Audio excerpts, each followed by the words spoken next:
Hey, I'm Alex Radcliffe from Board Game Co, and today I'm reviewing Challengers Beach Cup from Z-Man Games. Challengers Beach Cup is the Autobattler successor to the original Challengers from Z-Man Games, and this is a 1 to 8 player game of pure chaos as players try to, well, match up with other players, build better decks until ultimately two players end up in a final showdown between who has the best deck and ultimately wins the game. Kind of a loose abstract of what's going on here. The general idea of this is an auto-battler. The first auto-battler that I've seen in board games, the first one that I'm aware of at least, but an auto-battler is where you do certain actions to build your team and then let things play out on their own without you having any agency over that process, or at least limited agency over that process. In Challengers, what you're going to be doing is across 8 rounds of play or 7 rounds of play, you'll be facing off against each other to try to win battles, earn the most fans, and then whoever has the most fans at the end of those 7 battles, those two players, the 2 players with the most fans, will pair up and see who wins. If you're playing a 2-player game, then you just play 7 rounds and see who has the most fans at the end of those 7 rounds.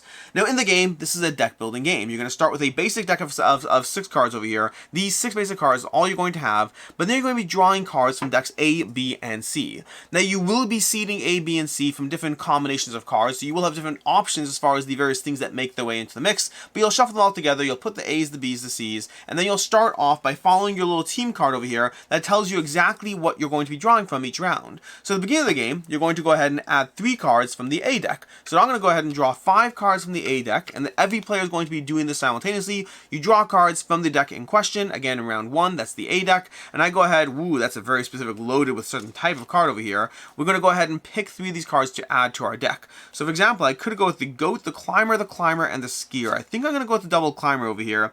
Maybe, I'm not sure. Maybe I want to go ahead. You know what, if I go with the Skier and the double Climber, that's a good combination of cards. So we're going to go ahead and take these cards, we're going to shuffle them into my deck. Now keep in mind over here, right about now, I do have the option if I want of taking cards out from my basic cards here. Now without getting too much into it yet, we'll explain more shortly, you generally want to have as many cards as possible to an extent, but usually you want copies of the same card, and you'll see why soon. Too many cards that are different, and you run the risk of losing. Not enough cards, and you run the risk of losing. Multiple cards as copies of the same one, that's usually where you want to be.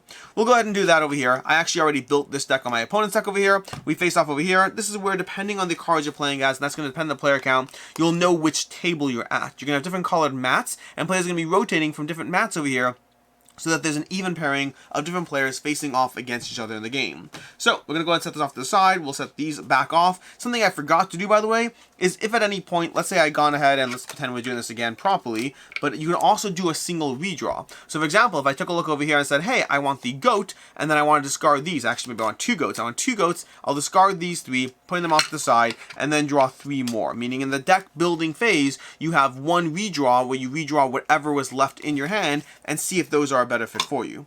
Now that we're done over there, we're going to go ahead and auto-battle, which is exactly what it sounds like. We're going to automatically battle, flipping over a card from each side. We have a dog over here. Let's say this is going first. You actually should, flip this over here, see who chose first. Let's pretend that one went first. The dog is a strength 3. Look at the top card of your deck, put it on top or bottom of your deck. This is why I said there's minimal agency. Some cards will give you decisions, most of the time, not really though.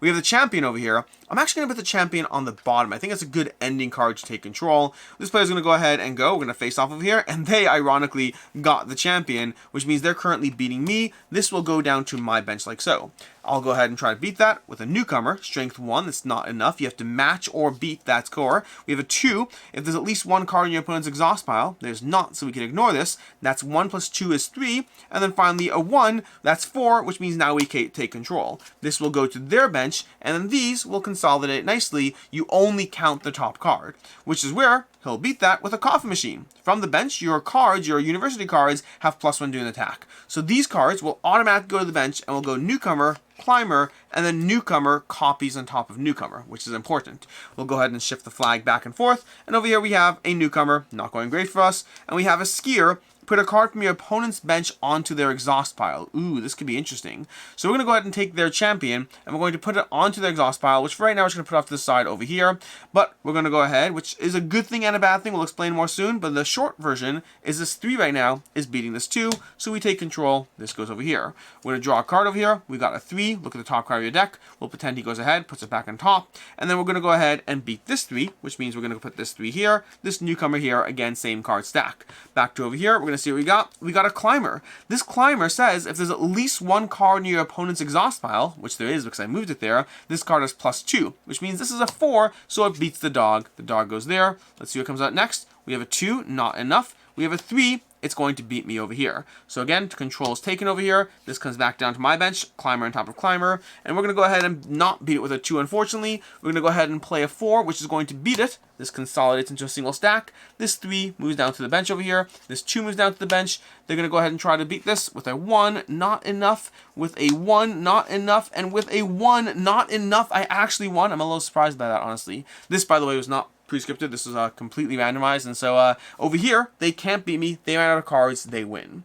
The way you're going to win a pair off is either if you run out of cards, whoever currently has the flag wins. The alternate way to win is if you ever have to put a card onto your bench over here and you don't have a spot for it, meaning in other words, once you put your 7th unique card onto a bench, you immediately lose. You have to try to focus on having the same type of cards. So having too many cards, if you have 9 cards in your deck that are all unique, you may have more cards left in your deck, but if you have to put a 7th unique card down, you lose. You can have it on the battlefield, not on your bench. That's basically going to be a pair off. When you're done with that, you're going to go back to your combat card over here, and you're going to go ahead and see, oh wait, over here, this next round, you're either drawing 2 cards from deck A or 1 card from deck B. And that's going to iterate slowly up the A's, the B's, and then eventually the C's, drawing stronger and stronger cards into your deck while you try to face off against trophies, which are worth fans. Then whoever has the most fans at the end of it is going to pair off against each other. That is basically how you play Challengers.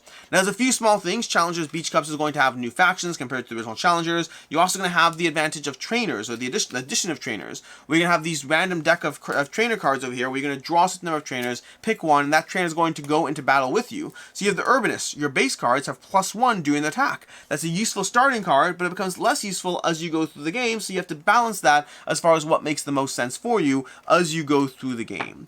But that is basically how you play Challengers. It is an auto-battler game where the goal of the game is to try to build the best deck across multiple rounds of iteration to try to ultimately be able to face off against more and more players, be the player with the most fans remaining, and then take down the whoever is against you in those most fans in this game.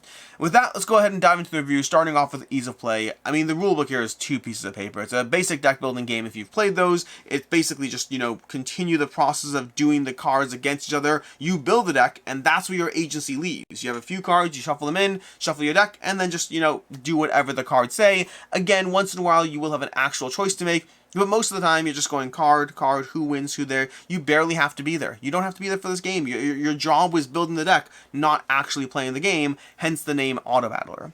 As far as what I like, don't like, and can see others not liking, starting off with what I like, starting off with the fact that it's just fun. It's a fun game. This game is a bit of pure chaos. You're going to be facing off against players, building a deck, then rotating to the next table, facing off against that person, continuing that process of just going person to person, head to head, trying to see whose deck is the best combination of cards. How did you build your deck? And there's not a ton of agency at first. You start off and you have 6 cards that are pre-scripted to be there. Then you add 3. So you have 3 choices you've made as far as how your cards are going to combine. But as you build upon that deck, as you add more and more, by the time you get to the end of it, you have a deck of, anywhere from 6 to like 15, well, not 15 would be insane, 6 to like 11, 12 cards is likely what you're going to be ending up with. And those cards hopefully pair up with each other, hopefully combine nicely to give you the edge in this battling system as you go head to head trying to be the last person standing. And so that agency is present, and it just results in pure chaos as you make a few decisions and then watch things unfold. And there's definitely push your luck in the deck building as you try to see, are these cards good enough, or do I discard and draw the next batch of cards, hoping there's something better for me in that deck. And there's also lots of ways to build out your deck as far as the pure piles of cards and these different amount of cards, different types of cards there are, and the sheer number of differences. There's a lot of ways to build it out, to experiment, and that's before you even factor in the fact that you can mix together different factions. Especially if you have the original Challengers, this will actually pair nicely. I said 1 to 8 players. I believe if you have the original Challengers, I think it goes 1 to 14, but it might be 1 to 16. I'm not sure. It goes high as far as the player count. But you can also mix together decks from the original Challengers, from this Challengers, and just have a complete smorgasbord of different options as far as which combination of cards are on the table. So it has that sense of just different things as you draw the cards, try to pair them up, and see how it plays out. The addition of trainers is a nice mix. This is something that was not in the original challengers, and this gives a nice little optional thing. You don't have to play with it, but if you do, you now have this little kind of slightly Pokemon vibe to it. You have something extra guiding you into battle as you go through it. So again, not a ton of agency. It's still going to play itself, although some of these are ongoing abilities, some of them are one-time use abilities, and the agency you want to play them gives you, again, a drop more agency in the game. So it's a solid addition to the game. I definitely like that. And if you do have both sets, you can mix up and match into a giant, batch of cards and large player count and have an ultimate head-to-head tournament with 4 semifinalists, 2 finalists, and see how it fares out. As far as what I don't like in the game, there's not a lot of agency past the deck building. You build your deck, and then you watch things happen, which is fine, but it means that for the most part, when you're sitting down to play challengers, you have maybe, let's say you play this game for an hour, and it depends on the player count, depends on all that, but let's say you're playing this game for an hour, you're making decisions for 7 minutes of that hour, and the rest of it is just watching the decisions unfold, and then prepping for the next round, going to the next table, all of that. And so there definitely is less agency in actually... In most of your time in this game is not going to be spent making decisions, it's going to be watching the consequence of your decisions. Every single person who ever joked that the katana's decided in the first 3 minutes, well, they haven't seen challengers. This is a game that is really not about what you do as you play, it's about the decisions you made that led to that result as you went through it. So very little agency for most of the game. I'll say that the setup is a bit of a pain. Setup and teardown of going through the decks, of trying to sort them out into the A, Bs, and Cs and the specific factions you have, and trying to proxy in different factions is just it's a good game, but the setup and teardown is not worth it, and especially if you just have a single set over here. If you don't have the original challengers, you basically have one extra faction, and so you're choosing to remove one faction and proxy it in, which is a whole lot of card sorting for a minimal change. If you had a lot more, it'd be fine, at least we're doing this for a lot more benefit, but if you're just doing it for the one faction, it's kind of a pain for the setup and tedious aspect. I think that it's worth it. It's more worth it if you have both sets and you're really at least properly mixing it up. Otherwise, you're doing all the legwork and you're having a minimal change to your actual set of cards that you have available to you in the game.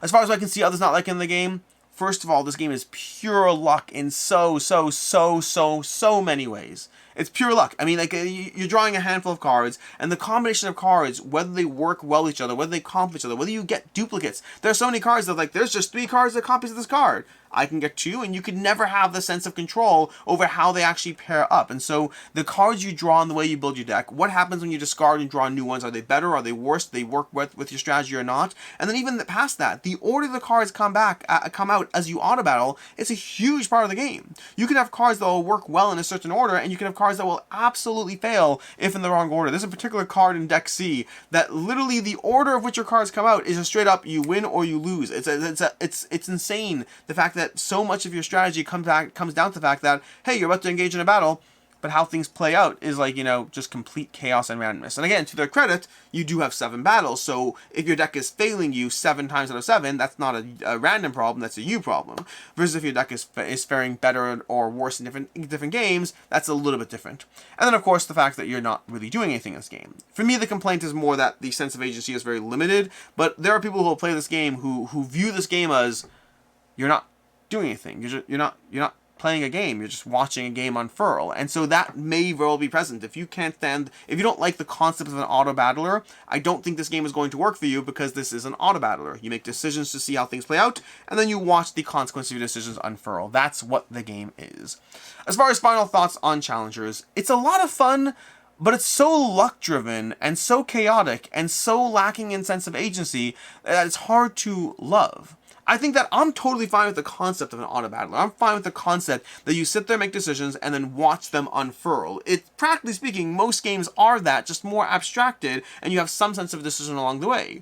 But this one over here is so condensed. It's so condensed to a handful of cards that you're building into your deck across 7 rounds of play. You get 3 cards, then 2 or 1, 2 or 1, 2 or 1. You could have a game where you only add 12 cards to your deck the entire time, and so the entire game comes down to, hey, here's a bunch of cards I threw together, let's just see how this thing plays out. Which, again, many games do have that, but with so few cards, it feels chaotic, it feels fun, I enjoy it, but so much of the decision is so compressed in such a small part of the life that it ultimately comes down to me. It feels like a guilty pleasure. It doesn't feel like a great game. It feels like a fun experience that is very much a guilty pleasure. And then the setup time and tear down time, it's to the point that usually I'll just have, like, I'll rarely actually change up the decks. I'll kind of have the same decks I have, and then once every like 4 or 5 games, I'll finally change things up, because at that point I want to mix things up. And so there's good and bad here. Ultimately, it's chaotic, it's fun, it's a 3.5 out of 5, a lot that I enjoy, but definitely a large mix of pros and cons in this experience. I think the review that summed it up best for me. This is actually a small tagline I saw, not a tagline. This was a user's rating on BGG from Curly Fled, who said, "This feels like a predecessor to a future masterpiece. In its current state, it's just gosh darn fun." I think it was gosh darn fun chaos. Just gosh darn fun chaos. I think that very much mirrors how I feel about this. It doesn't feel like a great game. It feels like it has the bones of a great game, and in the meantime, it's just fun. As far as other game recommendations, first of all, if you want something that gives you the deck building experience that's fast, it's easy to pick up, it's accessible, but a lot more agency in your hands the whole way through, then I highly recommend Star Realms. And if you want to mash up things in a whole different way, again with a lot more agency, but also a multiplayer mashup of different things that all work together, then Small World may very well be up your alley. In any case, until next time, I'm Alex Radcliffe from Board Game Co. I hope you enjoyed this video, and as always, I hope you have a good one.